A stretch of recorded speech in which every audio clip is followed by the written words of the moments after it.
Coucou à tous, j'espère que vous allez bien. Je vous retrouve aujourd'hui pour partager avec vous une recette de galette des rois. Je l'ai faite au Thermomix. Elle est extrêmement délicieuse et réussite. Je vous avoue que j'ai jamais réussi à la faire, mais à l'aide du Thermomix, je l'ai faite cette année. Je ne l'ai pas achetée. C'est parti.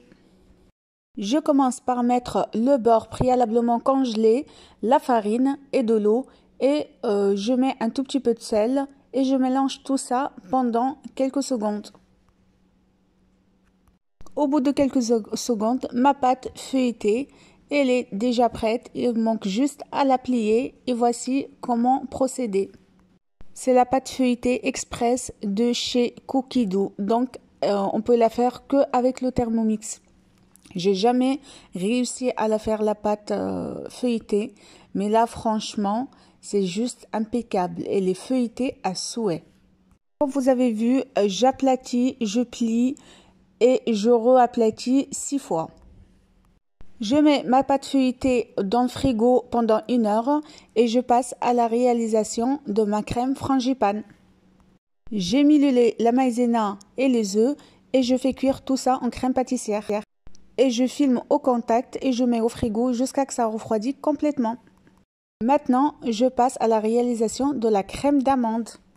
Je mets le sucre glace et la maïzena et je mixe tout ça pour avoir un sucre glace bien lisse. Une fois c'est fait, j'insère le fouet au bol du Thermomix, j'ajoute le beurre, les œufs et je mélange à nouveau jusqu'à l'obtention d'une crème homogène.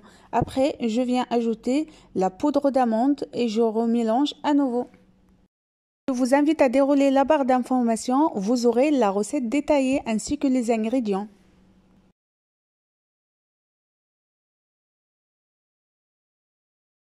Laisse cette crème refroidir complètement et je commence à étaler ma pâte feuilletée.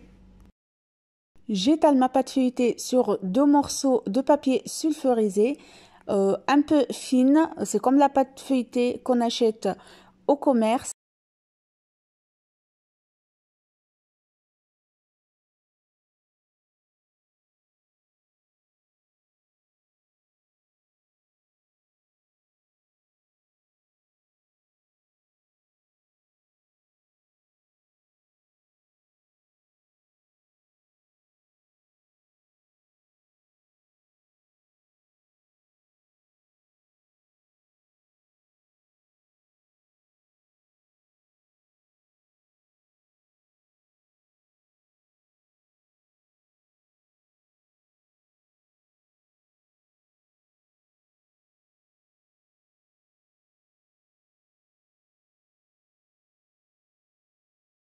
Mes 2 crèmes, ils ont refroidi. J'ai réinséré le fouet dans le bol du Thermomix et je remélangé les 2 crèmes pour avoir une belle frangipane que j'ai mis dans une poche à douille et je suis venue garnir le premier disque de la pâte feuilletée.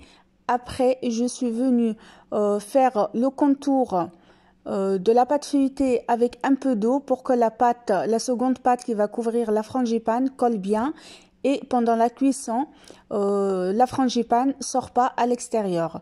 Du coup, je continue à bien aplatir avec mes doigts et après, je vais quand même, pour assurer le coup, je vais venir avec la roulette à pizza et je vais recouper à nouveau.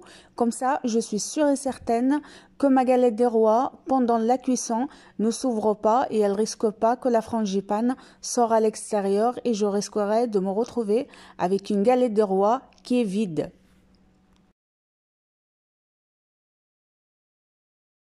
Je fais un joli dessin sur ma galette des rois, même si que ça se verra pas à la fin de la cuisson, car j'ai pas trop appuyé sur le couteau pour bien marquer le dessin. J'avais peur de trouer ma pâte feuilletée que j'ai fait très fine. Et après, je vais prendre un jaune d'œuf que je vais diluer avec une cuillère à soupe de lait. Je vais venir badigeonner ma galette de roi avant de l'envoyer au four pour qu'elle cuise.